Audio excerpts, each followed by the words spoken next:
Puma Pants says good morning. He's the meditating cat. He thinks you guys are super swell. God give me words.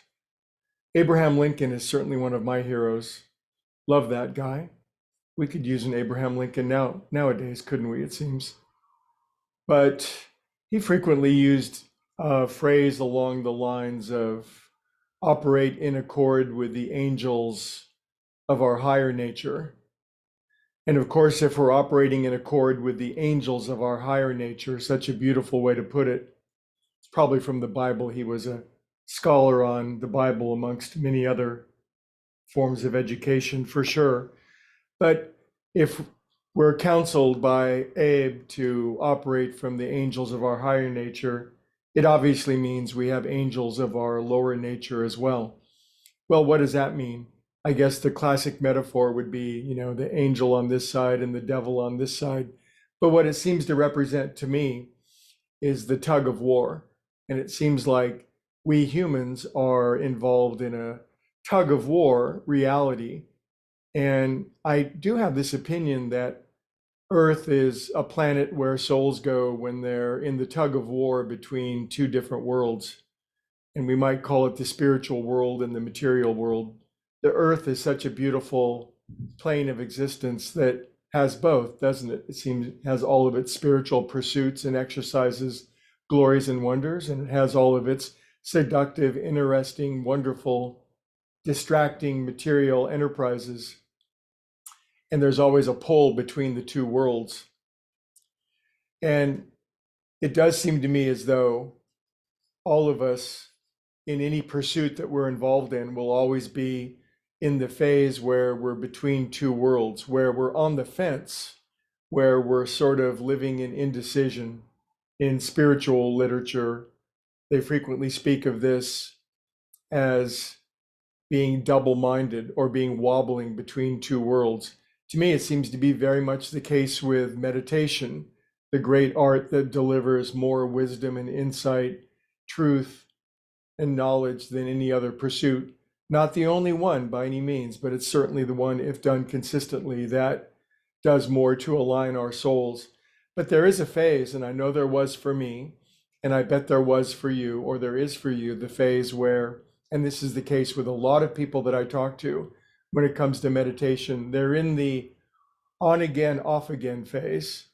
And by that, I mean that they say, there was a time when I did meditate and I had a practice and it was really good. And I noticed the first fruits were emotional balance and well-being, and I felt more calm and I wasn't so quick to anger, and I felt as though I was getting insights and life was generally improving. And then I stopped, and it's like, isn't that curious? What funny animals we are, noticing that we would stop. Why would we? Well, that's impossible to answer, it seems. That's the case for all of us in everything that we do. There's the phase where we're on the fence. We're on the fence and we're racked with either distraction or indecision. And the thing about it is we can be in that place forever.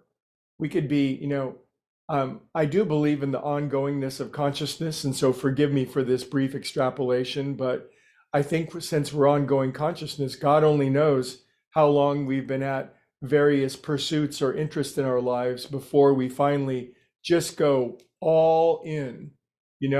All those poker movies where the just keeps building to a crescendo, and finally, sooner or later, you got to go all in.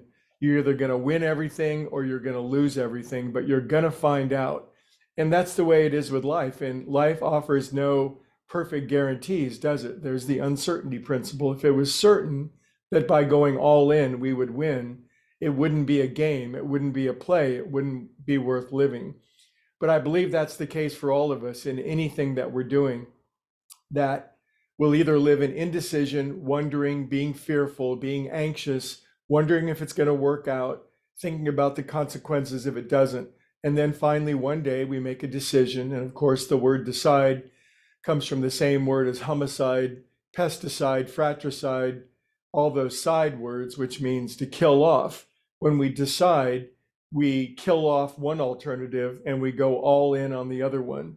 And I believe that when we go all in, into our spiritual pursuit, and we put a full, complete reliance, dependence, surrender on the truth of who we actually are, spiritual beings, and put that first. It's not to discount or dismiss the material world, but when we really do trust that we're spiritual beings, we go all in, we get off the fence, then we experience glories and wonders that are just simply unavailable to the undecided. And that will always be the case. And this is the case for all of us in any pursuit: music, architecture, poetry, writing a book, getting married, being in a relationship, having a kid, not having a kid. You know what I'm talking about. So, where are you on the fence with something? Where am I on the fence with something? Am I willing to go all in and live the adventure of life? Uh, I hope so. I'm going to do my best, and we'll talk about this principle all week long. And I hope you find it, if nothing else, provocative. Have a beautiful day. See you all tomorrow.